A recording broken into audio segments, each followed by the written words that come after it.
Ryan.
His father owned a shipyard in Greenore Air.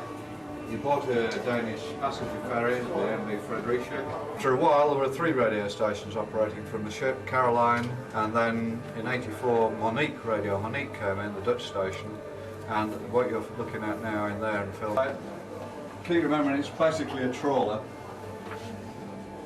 This was the coal room for storing the food in, and we've got all the Dutch records that we don't play anymore. A flash. Okay, we'll just wait here a minute. You've got a green light. Mars. All dark wood like that, no natural light at all. See, quite claustrophobic down there, and even more so when you get the ship was fitted out, as I told you, in Bremerhaven, Germany. So, as I say, 2 that goes in reverse. They put out 3,500 brake horsepower, and although the ship weighs 1,000 tons, it could push the ship through the water at about 20 to 25 miles an hour, 20 knots roughly. There would still be ice on the walls 2 to 3 inches thick, which is quite staggering really. The engines do still work. To start them you need to build up compressed air pressure, that you can't just do the starting handle's totally out of course.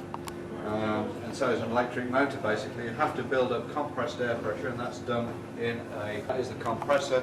You build it up to about 450 pounds per square inch, then you turn it over. Under that cloth there is one of the ship's original generators, nothing to do with the radio side of it, but that was just to provide light. That had to be removed, did it? Sorry? You know when the ship had a retention order on it? Yeah, detention order. Yeah. I was just wondering. I thought that. No, that wasn't the reason for it. I mean, there were lots of reasons, because I mean it wasn't anywhere near up to scratch. I thought they.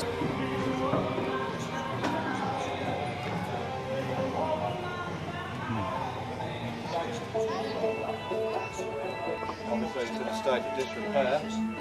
It wasn't used since it was a trawler.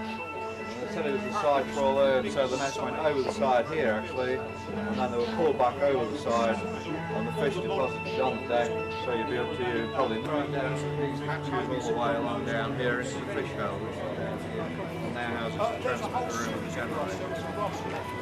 This is the base of the 300-foot mast. This is it. 2 or 3 weeks later in the strong north east got going, the whole structure came over this side of the ship. We started with this. The heat and the friction side of the ship was still attached with the wire, and pulled the ship over at angle 30 degrees, and the base of the mast was being knocked into the side of the ship, while the ship was being pushed into the mast one or the other, and they thought it was going to crash. Negotiation. We were hoping to get into Dublin. We're up to the end. You're quite welcome to. Somebody sealed the door. Sorry? Oh yeah. Tons, if I. The back of those 2 masts was hit by lightning the other day. Yeah. They burnt out transmitter there. So we're now running on a real patchwork system, which is only going to last another 6 months. Oh well, no, the country because it's Okay. I think my nose got caught. Oh, it's all right. Oh, I see what you mean. Yeah, I'm with you. Right. Yeah. The AM licence costs £2,000 plus 1,000 royalties. The FM one costs 7. Okay, we'll have a wander down the transmitter room.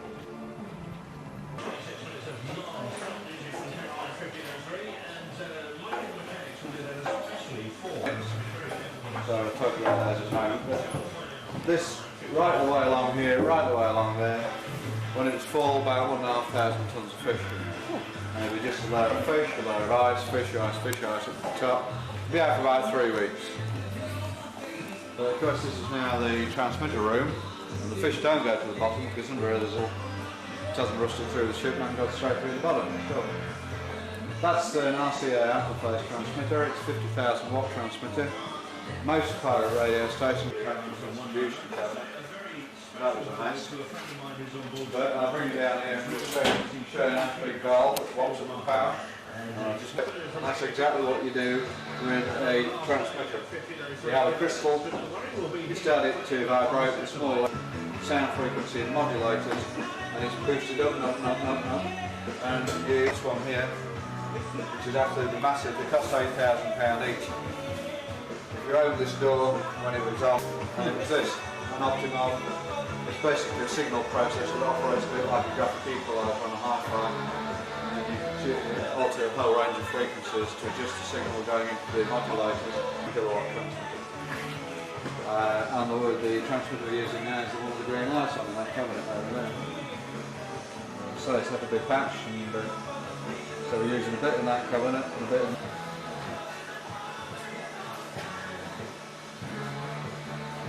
In fact, although they don't look at that one's very dirty, the one on the far side of this one are identical.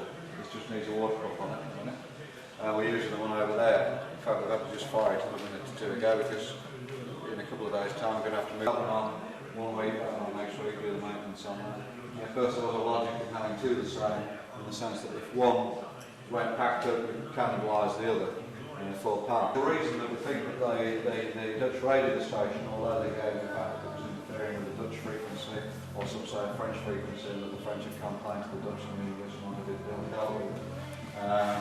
But the real reason we don't, because that was just the pretext given, we think we got wind of the fact that this has been, that this was actually dropped down through that hatch, the whole top of the hatch was taken out. Running on mini disc for one of our Dutch visitors who particularly wanted a copy of that record. But, this studio is wired up for stereo. Basically 3 tape machines, jingles and commercials, and a pile of mini discs.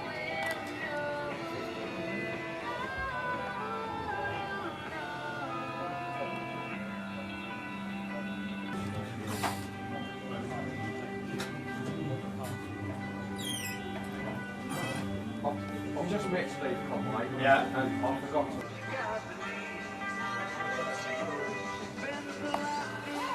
Have a quick look at the library.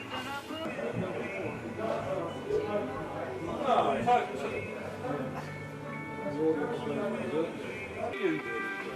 They look well worn, they've been well played. They're in Dutch import sheds for a while, I think, as well. Some of them were taken, we think. Reckless to Caroline Supply, a land-based radio station. Kent donated the whole studio. Chicago and Original turntables used out at sea. We're all vinyl at sea. You never had any CDs or this out there, so it's all vinyl. But they're the original turntable. Yeah, I mean, if the generator slows down, then the CD doesn't track. It just completely stops. Where these just go, and then start. I was quite surprised with that. Yeah, it's a lot easier. I can talk, so it's been teaching. Because I can just do it off of here then. Steve, you see guys supplying the transmitter now. Oh, is it? He doesn't really get involved other than being an engineer. Because he's working at KFM, he's not allowed to do anything with the same TSA as them. So I used to listen to him on his pirate station. as it was when it was a trawler. I nearly said a fishing boat, you mustn't call it a fishing boat, it's a trawler. There's a radar system which does work, but it's not switched on, object to that. There's a fish finder here, which was very important when it was a fishing boat. Trawler. Gyro compass and an ordinary compass. This is the off. All the words are in Icelandic, which is because originally it was an Icelandic fishing boat. So if you speak Icelandic, you can drive the boat. No Icelandic speakers, thank heavens for that. There's loads of pirates in there. Although I think some of them are switched off for at least 6 weeks because they've been another band of license.